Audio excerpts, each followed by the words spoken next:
El discurso al cual se hace referencia es a un discurso que el presidente tenía que dar en horas de la tarde para la moción de vacancia que se iba a dar en el Congreso de la República ese Citado, 7 de ¿no? diciembre. Discurso... per- ¿Perdón? Había sido citado ese día a las 3 de la tarde, ¿no? Claro, para que se vea la moción de vacancia. Había una moción de vacancia en el Congreso de la República a las 3 de la tarde que iba a ser debatida en el Congreso. Era la moción de vacancia de congresista Málaga, ¿no es cierto? Entonces, días antes habíamos desarrollado, y fundamentalmente el día 6, cómo iba a ser la defensa política y jurídica del presidente en ese juicio político en el Congreso de la República. Y el presidente iba a hablar 10 minutos, después le iba a ceder la palabra a sus abogados, un constitucional Manchego y a Benji Espinosa. Esa iba a ser toda la intervención para que después nosotros, los ministros que habíamos sido acreditados, tengamos intervención ya en el debate político en el pleno Congreso de la República, en virtud de lo que estipula el artículo 120 de la Constitución, que los ministros podemos participar en los debates del pleno con voz, pero sin voto, y con las mismas prerrogativas que tienen los congresistas. Entonces, preparamos todo ello, y por supuesto el discurso que iba a dar el presidente de la República era un discurso político, de defensa política, que se preparó el día 6, y a esa ilusión la defensa técnica del expresidente. Por lo tanto, no tiene nada que ver con lo que finalmente terminó leyendo. Este discurso, el día 9 de diciembre, que yo he ido al Ministerio Público, lo he presentado inclusive por escrito, vale decir, este es el discurso que se le preparó al presidente con su gabinete técnico de asesores, que estaba el señor Mendieta, con los abogados y con otros ministros que redactamos para que él pueda defenderse en el Congreso. El texto ha sido presentado al Ministerio Público. Ahora, ¿ha sido amenazado de muerte o no? Yo creo que yo respeto mucho la defensa técnica, digamos, que hace el doctor Pachas. Creo que hay otros abogados ahí. Al doctor Pachas lo conozco, hemos compartido muchas mesas de trabajo con él, con Benji. Pero creo que más allá de...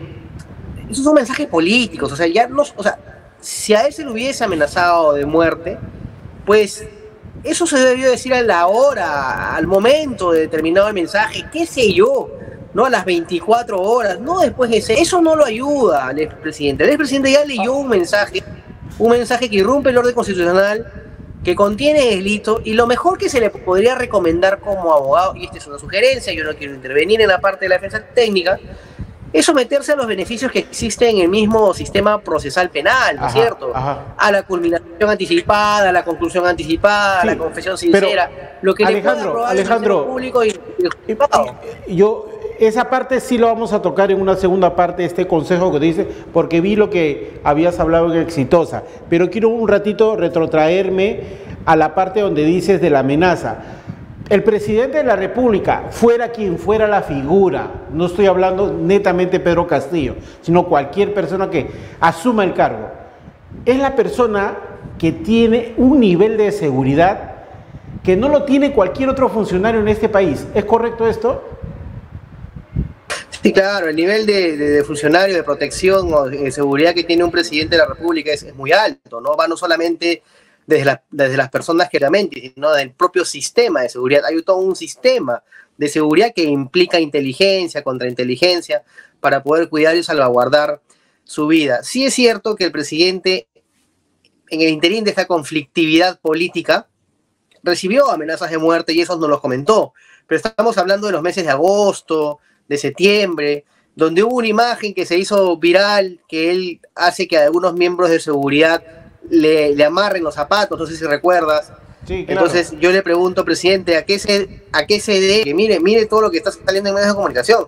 Y me dijo, se debe a dos cosas. Me dijo, ministro, yo utilizo un chaleco antibalas que le llaman BBD, ¿no es cierto? Que es muy delgado, porque estoy recibiendo amenazas de muerte. Y dos, pesa y yo tengo lumbalgia. Y eso lo sabe mi equipo de seguridad, por lo tanto, por eso decidieron amarrarme los zapatos. Fue lo que me manifestó. O sea, pero me manifestó en conclusión que en esas épocas, en ese momento de conflictividad, él tenía amenazas de muerte.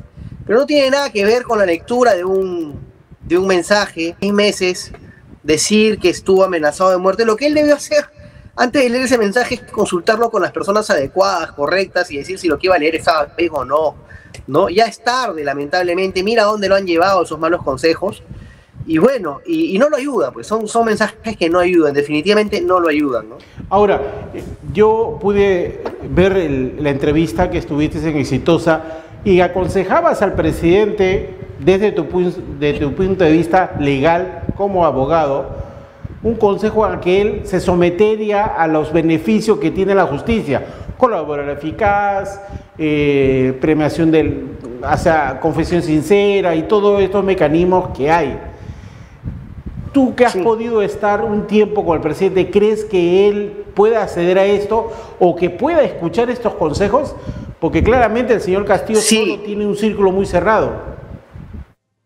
Sí, si él recibe los consejos de personas idóneas, de personas adecuadas, y se le hace entender que el delito por el cual lo están procesando es que una figura, que es el delito de rebelión, que una figura procesal, llámese culminación anticipada, conclusión anticipada, que no es lo mismo, son figuras distintas, una es antes de que te acuse el fiscal, otra es en etapa de investigación de fiscalía, o la confesión sincera. En el caso de la confesión sincera, hay una excepción que es el tema de la flagrancia delictiva. O sea, si estás en flagrancia delictiva no puedes someterte. A él supuestamente lo capturaron en flagrancia, supuestamente.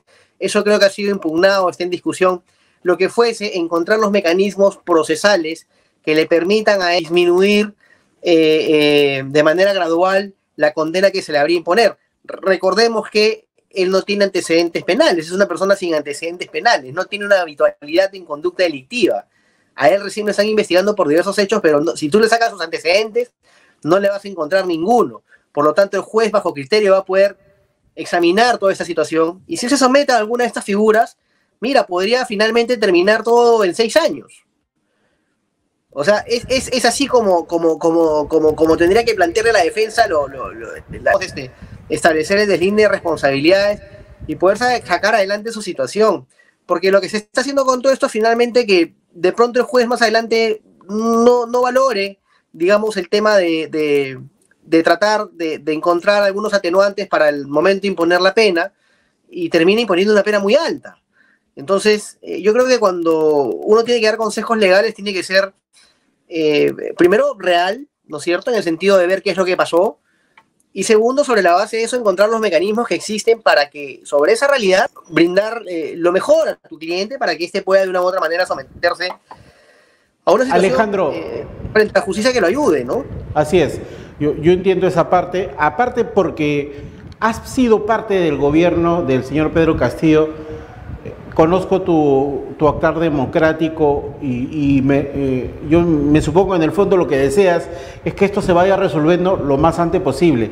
La pregunta que te quiero hacer es, ¿por qué Pachas utiliza este tema diciendo de que el discurso, y te menciona a ti en primera fila, al señor Alejandro Sala y otros 2 ministros más, ¿por qué lo tiene que utilizar en esta conferencia de prensa para hacer desviar la atención y hacer entender que ese es el discurso que sí se tenía la aprobación de algunos ministros?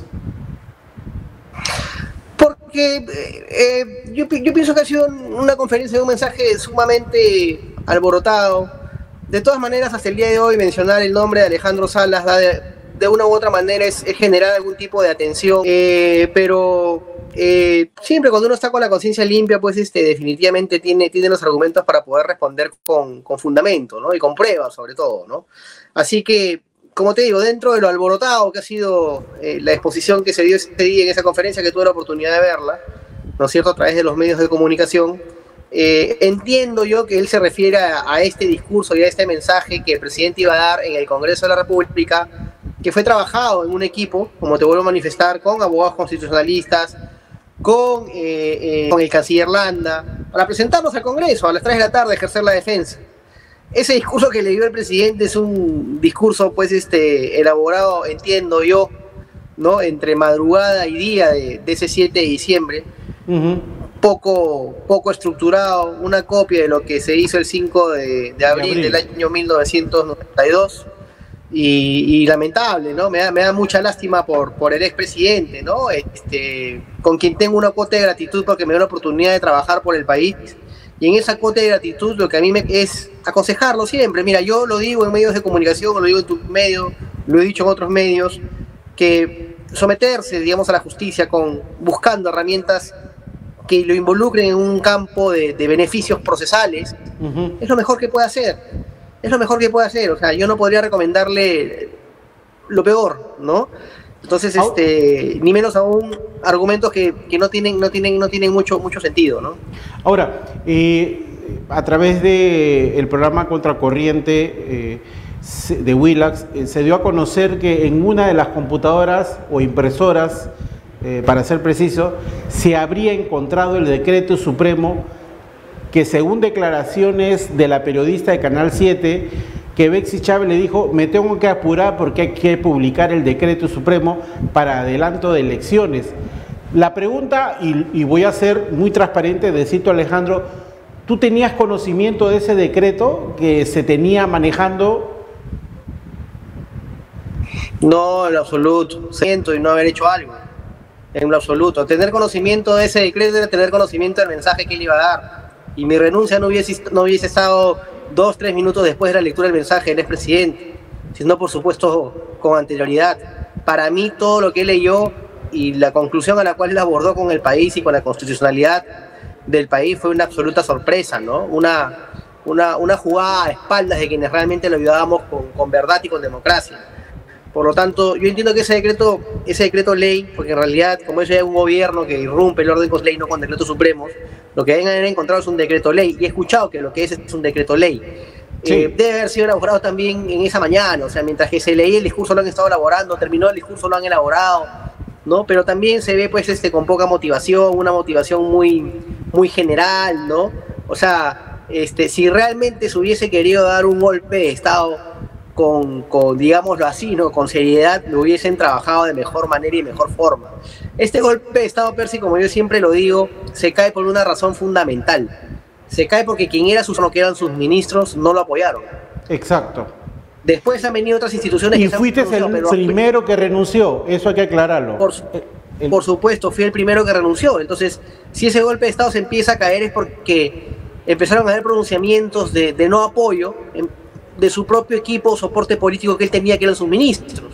Entonces, yo creo que eso es algo que tenemos que dejarlo absolutamente claro, y en virtud de eso es que otras instituciones, dentro de su propio temor o incertidumbre, se dan cuenta que era un golpe de Estado absolutamente improvisado, son de ser, ¿no? Lo que yo siempre he dejado sobre el tapete es la preocupación del pronunciamiento de las Fuerzas Armadas después de 2 horas, cuando debieron pronunciarse por lo menos con un Twitter a los 2-3 minutos, o igual que el primer ministro que renunció, ¿no es cierto? Por lo menos dentro de ese margen de tiempo, para decir: no estamos de acuerdo, estamos elaborando una opinión, ¿no es cierto?, en conjunto y formal, que la daremos a conocer al país en breve. Con eso el país entraba en tranquilidad, pero entramos en zozobra. Entonces, y por supuesto la reunión del día donde el actual ministro de Defensa participó. O sea, hay cosas que quedan ahí flotando, que creo que sí son importantes investigar a profundidad, ¿no? Bueno, la verdad que todos los peruanos esperamos en algún día, algún momento de la historia, poder enterarnos realmente quién hizo ese discurso, porque claramente yo estoy convencido que Pedro Castillo no lo hizo, alguien se lo preparó, y 2, quién es ese grupo cercano que lo orilló a Pedro Castillo a tomar esa decisión que hoy lo tiene detenido en la base de la DINOES, Alejandro. Sí, Percy, y él recibía muchos mensajes y consejos también de la parte externa, de afuera de su ámbito, digamos, gubernamental y político, de ciudadanos. Por lo tanto, yo también creo que hay que investigar ahí esos mensajes radicales de irrumpir el orden constitucional. Encontraron algún tipo de comunión con parte seguramente de su gabinete o de funcionarios, parte, no todos, ¿no? Y lo llevaron a leer ese. El presidente, si en sus 6 primeros meses se rodeó muy mal para gobernar, y eso fue la debacle de su gobierno, creo que hoy no está llevando o no se está dejando aconsejar de manera correcta, y esa puede ser la debacle también del tema de su sometimiento a la justicia, ¿no? Yo creo que si tienen que ayudarlo, tendrían que hacerlo de mejor manera, ¿no? Con la finalidad de poder, digamos, pedirle disculpas al país por la lectura que se hizo.